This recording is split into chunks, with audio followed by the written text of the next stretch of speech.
Hola, buenas tardes, queridos alumnos, querida audiencia. Estamos hoy aquí en una charla especial. Estamos con Sara Coca, que nos acompaña esta tarde para hablar de un tema crítico, un tema pertinente, que además sabéis que el Sistema Nacional de Salud ya está incorporando medidas para atajar este problema del que vamos a hablar, que no es otro que los trastornos de la conducta alimentaria. Y bueno, hoy tenemos a Sara, que es especialista, que se dedica a ello, que tenemos la suerte de contar con ella para realizar un curso específico sobre este tema.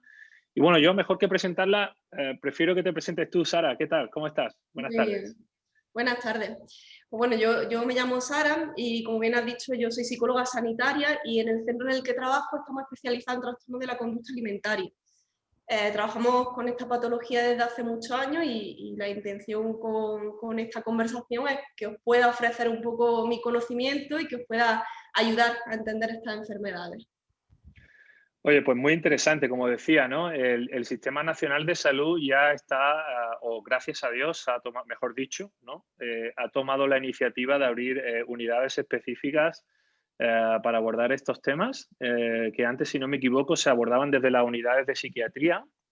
Y bueno, por fin ya tenemos, o vamos a empezar a tener, ¿no? Porque con toda esta situación del COVID no sé a qué ritmo va la cosa, pero sí que es verdad que creo que me comentabas algo, ¿no? De que ya se están dando los pasos, ¿no? Sí, no recuerdo bien las fechas, pero aquí en Granada llevamos más de un mes con una unidad pública que está abierta y que ya está funcionando, además de, bueno, de todas las unidades privadas con las que ya contábamos. Pero bueno, el que haya habido este acercamiento público nos hace más ver la gravedad de esta situación y la de gente que acude al sistema de salud para pedir ayuda. Vale, antes de entrar un poco en todas las preguntas que tengo, ¿no? Porque bueno, es un tema que a mí me gusta mucho. Yo en mis inicios me dediqué al deporte y evidentemente estos temas están muy presentes en la actividad física y deportiva, dependiendo en función del área o la actividad que estés. En concreto, pues toda la parte, se me viene a la cabeza toda la parte de fitness y todo esto, ¿no? Donde se desarrollan ciertas patologías. Ya era hora de que esto se tratara como un tema específico e independiente, ¿no? Aunque yo creo que vosotros lo lleváis haciendo a nivel privado bastante tiempo. Sí, el problema de estas patologías es que siempre se han considerado enfermedades médicas. Entonces, al final, médicas o nutricionales simplemente. Y aunque tienen un componente médico y un componente nutricional bastante importante, de hecho es la parte más visible de la enfermedad, la raíz y el tratamiento siempre está relacionado con la psicología, siempre está relacionado, pues, como os contaré ahora, con la baja autoestima, con la insatisfacción corporal, Mm. con el perfeccionismo, que está muy relacionado. Entonces, el hecho de abordarlo desde otras perspectivas a veces ha hecho que la enfermedad se alargue en el tiempo. Sí, que no consigamos atajarla de forma efectiva, ¿no? Bueno, probablemente. Has dicho una cosa que ahora sí incidiré, el tema del perfeccionismo, ¿no? Porque ahí Ujú. me siento muy identificado y sí que me interesa saber por qué el perfeccionismo puede llevarnos a este tipo de cosas, ¿no? Luego lo vemos. Sí que me gustaría empezar, Sara, un poco que nos contases de forma breve qué son los trastornos de la conducta alimentaria y qué no son, ¿no? Vale. Esto es importante dar Sí. este resumen, ¿no? En la literatura nos vamos a encontrar muchísimas definiciones, pero para ir un poquito al grano, siempre vamos a tener en cuenta que son enfermedades psicológicas, en los que tienen una serie de consecuencias o de síntomas físicos que están relacionados con el control del peso, con el control del cuerpo y con conductas alteradas en la alimentación. No solamente con la restricción, como nos muestran algunos medios de comunicación, sino que en algunos casos las conductas alteradas con la comida tienen que ver, pues, con una alimentación nocturna, con una alimentación de un solo tipo de alimentos, con unos periodos de ayuno muy descontrolados por emociones, ¿vale? Entonces, todos estos comportamientos son los visibles de la enfermedad que tienen una raíz psicológica y en las que en conjunto forman todo lo que son los trastornos de la conducta alimentaria. A nivel general siempre hemos escuchado hablar de lo más típico, ¿no? De anorexia o de bulimia nerviosa, pero la realidad es que estas enfermedades no se clasifican en dos extremos, son como una especie de continuo, ¿vale? En la que puede aparecer desarrollando unos síntomas, pero después la persona afectada puede desarrollar otros distintos, ¿vale? Siempre siendo la misma enfermedad, no dos enfermedades distintas que evolucionan por sí mismas. Y bueno, esto es lo que podríamos decir, que son los trastornos de alimentación, enfermedades psicológicas con muchas connotaciones biológicas, químicas, físicas, que afectan a la vida de la persona, porque al fin y al cabo lo importante de todo esto es que acaban afectando a la vida familiar, a la vida profesional, al entorno en general. Pues muy buena definición, que me queda clarísimo. ¿Y qué no son? ¿No? Porque claro, el riesgo aquí es el pensar, oye, pues yo estoy teniendo este tipo de tal o comportamiento, ¿qué puede ser o qué no puede ser? ¿No? En este caso, ¿qué no puede ser? ¿O qué no es un trastorno de la conducta Yo creo alimentaria? que lo que no podemos pensar es que son enfermedades asociadas ni al género femenino, porque hay Ajá. muchísimos hombres que lo padecen, Uh-huh. ni que son enfermedades asociadas a la edad, ni que son enfermedades asociadas a la clase social, ¿vale? Que son algunos de los mitos que hemos estado viendo a lo largo de los años.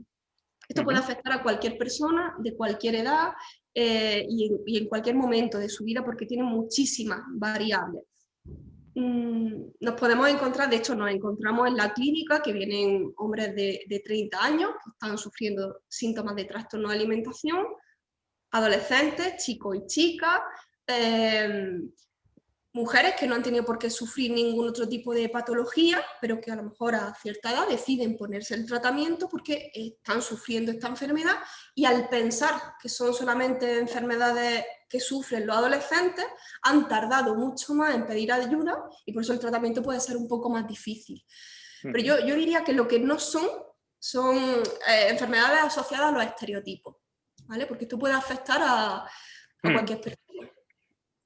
Sí, esto es un poco, me recuerda un poco a todo esto que estamos viviendo hoy en día, ¿no? Con el COVID, pero yo creo que hay una pandemia incluso más grande que es la psicológica, ¿no? O los problemas mentales derivados de las situaciones que estamos viviendo y esto todavía es un tema tabú, ¿no? Es decir, la gente se niega a admitir o a pedir ayuda a pesar de que pueda estar desarrollando este tipo de conductas. ¿Esto lo sueles ver así? Sí, porque además como está asociado al inicio de hacer una dieta, normalmente las dietas no son las culpables de los trastornos de alimentación, pero sí que suelen ser las que disparan la enfermedad. Entonces, al estar asociado a una dieta, la gente piensa que abandonando la dieta o poniéndose en manos de profesionales solamente médicos, la enfermedad desaparece.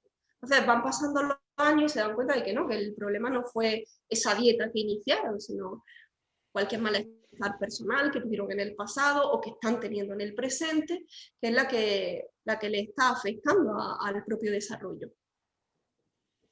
Es interesante. ¿Y tú has visto un incremento? Porque, bueno, estamos viviendo, como sabes, una época de estrés psicológico bastante fuerte. ¿Has visto un incremento de las consultas durante esta época, desde que empezó la pandemia? ¿O más o menos seguís en la misma línea? Mi experiencia es que esta enfermedad siempre sigue las mismas constantes, ¿vale? Hay épocas del año en que la gente sufre más, pues, porque está muy asociado al canon de belleza. Entonces hay épocas del año en las que se pide más ayuda, se inician más tratamientos.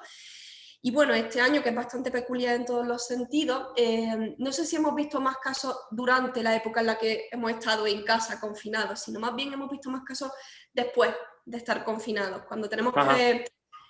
que volver a la vida real, que tenemos que hacer frente a los problemas de este mundo nuevo al que nos está tocando Sí. vivir. Entonces ahí sí que estamos viendo un incremento de gente que pide ayuda, ¿vale? Afortunadamente, porque lo bueno de estas enfermedades es que son enfermedades bastante graves, pero que tienen un tratamiento, ¿vale? Sí. Que la gente, si se pone en terapia, si continúa, si son persistentes, al final la enfermedad y los síntomas desaparecen por completo. Remiten.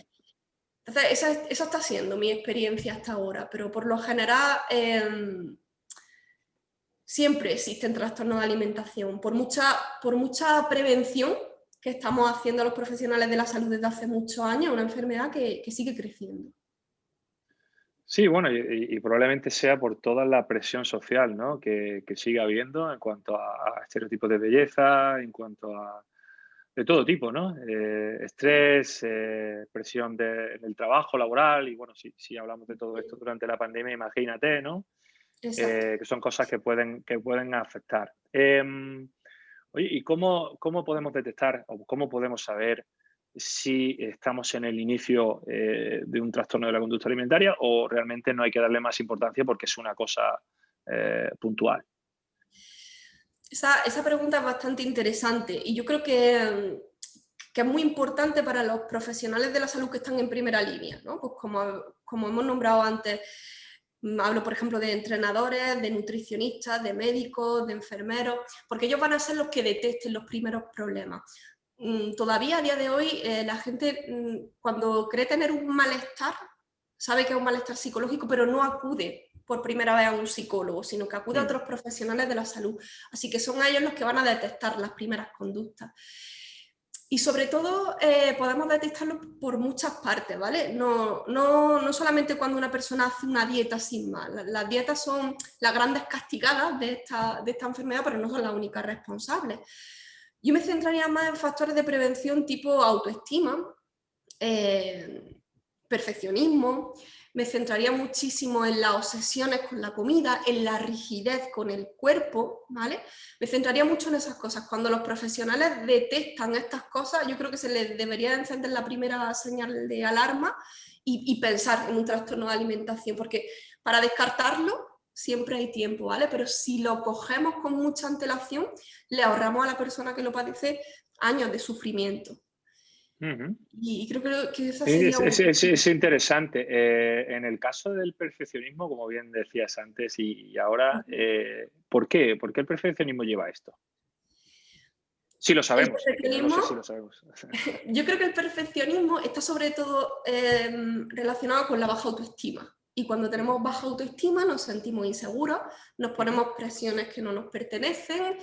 eh, no vivimos el día a día, podemos sufrir ciertos síntomas de ansiedad y todo esto es lo que nos puede llevar a tomar malas decisiones en general, no solamente con la comida. Sí, sí, claro. Entonces, este es un punto clave de estas enfermedades, el perfeccionismo, ¿vale? Y el perfeccionismo orientado, ¿no? al cuerpo, a todo esto, ¿no? Entiendo.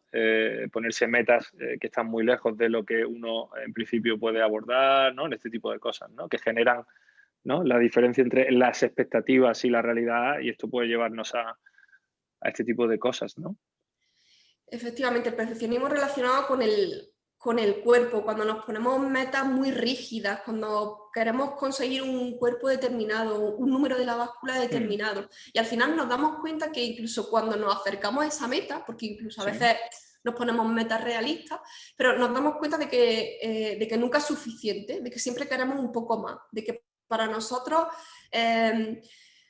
bueno, pues esa meta que nos pusimos en un principio, con el que creíamos que nos íbamos a sentir mejor, al final Sí. resulta de que lo hemos conseguido, pero no hemos encontrado esa tranquilidad que pensábamos buscar. Entonces, seguimos avanzando y al final, sin darnos cuenta, estamos dentro de una enfermedad que es bastante grave, de la que es muy fácil entrar, pero difícil de Es más salir. complicado Y salir, ¿no? tanto para chicos como para chicas, que esto es muy importante, porque el control del Oye, cuerpo a día de hoy está en los dos géneros. ujú. Y sí, me surgen dos preguntas, ¿no? Escuchándote, una de ellas es, ¿cómo se balancea todo esto en una sociedad que realmente es sedentaria, como la actual? La sociedad moderna, pues sabemos que hay bastante sedentarismo, incluso entre los niños, ¿no? Mucha Sí. PlayStation, mucho videojuego, mucho móvil.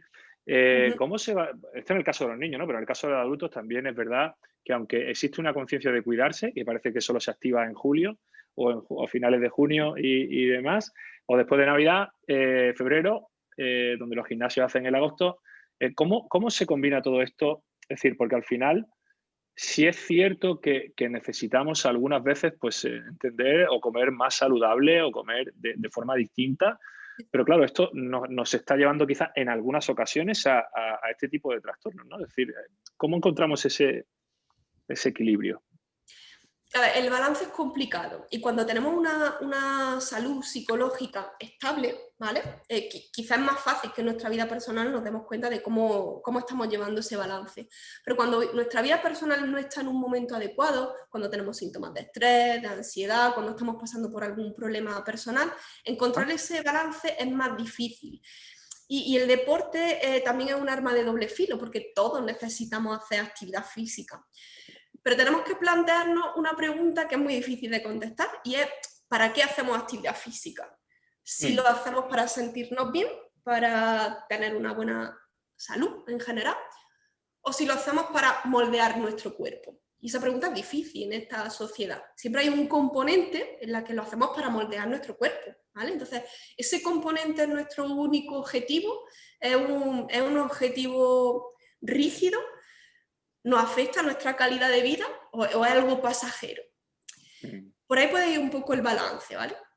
Y es bastante difícil de encontrar. Por eso a veces necesitamos de un profesional que nos diga si las conductas que estamos teniendo son de riesgo o no, son conductas saludables y buenas. Sí. Y Sara, ¿puede darse el caso de que una persona esté en una situación, es decir, que esto sea transitorio? Es decir, oye, pues atravieso un periodo de estrés en el tiempo y esto me lleva a mí a lo típico, ¿no? Los típicos atracones de noche, ¿no? Esto es muy típico en personas con trastornos y, bueno, algunos tipos, imagino. ¿Esto puede ser que sea transitorio o una vez que entramos en la dinámica, eso está ahí y puede que vuelva cuando vuelva a estar en un momento complicado? En fin, no sé, ¿cómo entendéis este tema? A ver, cuando es algo transitorio es porque la persona todavía no ha desarrollado los síntomas de la enfermedad, ¿vale? Porque puede estar atravesando una época puntual de su vida difícil, ¿vale? Ajá. Que nunca viene de mal revisarnos con un psicólogo por qué ¿Sabes qué está pasando? estamos pasando en esta época difícil. Pero la realidad es que los trastornos de alimentación no tienen remisión espontánea. Es decir, cuando ya tenemos la enfermedad no desaparecen porque sí. Podemos tener épocas mejores, épocas un poco más complicadas. Pero desaparecen no desaparecen. Al fin y al cabo podemos estar hablando de algo cíclico, ¿vale? En lo que tarde o temprano, si ya tenemos los síntomas y no nos ponemos en tratamiento, el malestar va a volver. Ya. Ya no tiene todo el sentido, ¿no? No, lo digo porque, bueno, y hablo incluso un poco por mi caso, ¿no? Hay épocas en las que evidentemente pues comes peor o comes a deshoras o desarrollas algunas cosas, pero sí es verdad que luego la cosa remite, ¿no? Entonces, bueno, hasta qué punto tenemos que preocuparnos o no. Pero claro, yo por lo que estoy entendiendo de todo esto, al final hay un componente psicológico muy fuerte que es necesario tratarlo para lograr el equilibrio, ¿no? Y luego tratar, evidentemente, a nivel médico las consecuencias de todo esto, ¿no? ¿Es un poco así o sí, no? Sí, sí, sí. Exacto. Estupendo. Oye, Sara, pues vamos a hablar, interesante es todo esto, y evidentemente podríamos estar hablando durante mucho tiempo. Yo me dediqué a la actividad física en mis inicios de mi carrera profesional y he visto de todo, en general, en cuanto a alimentación, trastornos, etcétera. Efectivamente es un problema que está ahí. He visto mucha gente caer en dietas que luego, pues eso, provocaban problemas, probablemente no por la dieta, sino por el estilo de vida, pues que no era saludable. Al final tenemos que buscar un estilo de vida saludable en lugar de tratar de forzar cosas que no son, ¿no? O dietas milagros, por ejemplo, ¿no? Es decir, bueno, pues oye, ahora está muy de moda el ayuno intermitente, claro, pero el ayuno intermitente, si no tienes un control, si no haces una actividad física, si no nada, pues al final puedes generar un problema. El ayuno intermitente tenemos que tener muchísimo control emocional. No todas las personas están en el mejor momento para hacer ese tipo de ayuno. Efectivamente. Con todos los beneficios que pueda tener, que yo desconozco mucho, pero bueno, no a todo el mundo le viene bien. Sí, bueno, hay bastante literatura, sobre todo en temas de actividad física y deporte, que habla de que el ayuno intermitente tiene beneficios, pero claro, el problema de esto es cuando lo vemos en Instagram y todo el mundo lo asume como válido y aquí ya sin ningún control se nos va, ¿no? Y bueno, hablando un poco también de esto, el problema de las redes sociales en el impacto que pueda tener en todo este tipo de conductas también, ¿no? Porque claro, uno va a Instagram, que es donde está todo el mundo hoy en día, y empieza a ver cuerpos perfectos por todos lados, ¿no? Y parece que solo existen esos cuerpos, ¿no? Que no hay cuerpos normales, entonces aquí la gente también se le puede ir un poco a nivel psicológico, ¿no? Incluso los jóvenes, ¿no? Idealizando ciertas cosas, ¿no? Sí, porque uno de los síntomas clave de la enfermedad son o la insatisfacción o la distorsión de la imagen corporal, ¿vale? Que siempre van de la mano. Sí. A más cantidad de medios de comunicación, de redes sociales estamos expuestos, hay muchas investigaciones que nos dicen que peor es nuestra imagen corporal. Yeah. No, me lo temía, es decir, que al final las redes sociales pues tienen muchísimas cosas buenas, como bien sabemos, pero luego hay que tener cuidado, ¿no? O tener la madurez suficiente o el equilibrio suficiente para saber valorar esto es real, esto no es real, o esto se llega de esta forma o de otra, ¿no? Porque normalmente cuando ves un cuerpo perfecto hay mucho trabajo detrás, ¿no? Además de la genética, por supuesto, y todo esto, ¿no? Muy bien, Sara, pues quería hacer hincapié también hoy en el tema de la formación, porque creo que es pertinente que empiecen a existir formaciones o mayor número de formaciones específicas sobre estos temas. En concreto, nosotros, con Reina Isabel, vamos a lanzar un curso probablemente en febrero, en función de cómo vayan las cosas y cómo evolucione todo, sobre trastornos de la conducta alimentaria. Oye, ¿por qué la gente debería formarse en estos temas, independientemente de si no soy psicólogo, no soy médico o no soy, ¿no? Pero estoy en el sector, ¿no? ¿Por qué debo formarme en estos temas? ¿Cuál es tu opinión un poco personal acerca de esto? Yo creo que a día de hoy todos los profesionales de la salud deberían de conocer estas patologías porque de forma más directa o indirecta se van a encontrar con estos problemas. Seguro. Desde dentistas, desde nutricionistas, enfermeros, ginecólogos, gente relacionada con el deporte, toda la gente que esté relacionada con el ámbito de la salud, de forma profesional o incluso personal, que también nos va a ayudar mucho el curso, van a tener contacto con personas que tienen síntomas de trastorno de alimentación. Entonces, el objetivo fundamental es que entiendan la enfermedad, que la entiendan libre de prejuicios, libre de ideas erróneas, libre de cualquier tipo de estereotipo, y que, bueno, al final los que les toca trabajar delante de estas personas, que sepan actuar desde un respeto y que sepan actuar desde una empatía, porque al final los que sufren de esta enfermedad son los pacientes, y es a ellos los que tenemos que entenderlo y que tratarlos con respeto. No, bueno, y además es que es un tema que, bueno, que aunque sea un poco tabú o a veces esté un poco escondido, es un tema bastante común, yo creo. Lo digo también desde la propia experiencia, es decir, yo no he visto en mi entorno casos graves, pero sí que he visto muchas cosas, ¿no? Entonces, al final, bueno, yo creo que tanto si eres médico como si eres psicólogo o como si eres una persona que está en un gimnasio y llevas actividades dirigidas o eres un alumno de un ciclo de formación profesional de nutrición y dietética, por supuesto, o incluso de farmacia o incluso de auxiliar de enfermería, pues oye, quizá es pertinente al menos tener unos conocimientos mínimos sobre este tipo de enfermedades que puedan ayudarnos, ¿no? Ayudar a otros, ¿no? Al final, porque evidentemente en función de la posición en la que nos encontremos podremos hacer o no hacer, pero seguro que sí que podemos ayudar o bien derivando o bien poniendo sobre la mesa ciertos temas, ¿no? Yo creo que esto es importante, ¿no? Sí, sobre todo primero detectando, ¿vale? Y una vez que detectamos el caso, como tú bien has dicho, sabes derivarlo al sitio oportuno. O igual no solamente no tenemos que derivarlo, sino simplemente tenemos que escuchar a esa persona para cuando esa persona esté preparada para pedir ayuda. Y bueno, ese es el objetivo del curso. A mí me gustaría que los alumnos, a través de ejercicios prácticos, de casos clínicos reales que estamos trabajando aquí ahora en el centro o que hemos trabajado en el pasado, entiendan la enfermedad, detecten ellos mismos los síntomas, incluso les demos unas herramientas para que hagan una buena entrevista clínica y sepan enfocar bien el tratamiento. Ajá. Eso sí que me parece interesante, ¿no? El hacer un buen screening, ¿no? Que no sea un tema pues opinado y que podamos tener una guía al menos sobre la que poder preguntar con cierta certeza y si vemos alguna cuestión, hacerlo. Bueno, hoy creo que es un día especial, ¿no, Sara? ¿Qué día es hoy? Oye, 30 de noviembre. El 30 de noviembre, que desde 2012, desde hace muy poquito años, se celebra el Día Nacional de los Trastornos de la Conducta Alimentaria.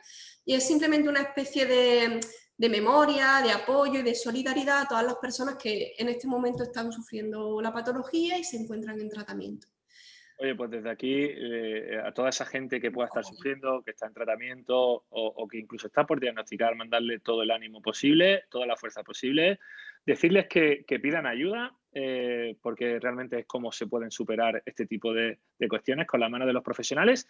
Y a todos estos, a todos los que nos veis, a todos los alumnos del Centro de Formación Internacional Reina Isabel, bueno, animaros a que estéis atentos y estéis conectados para cuando el curso se lance.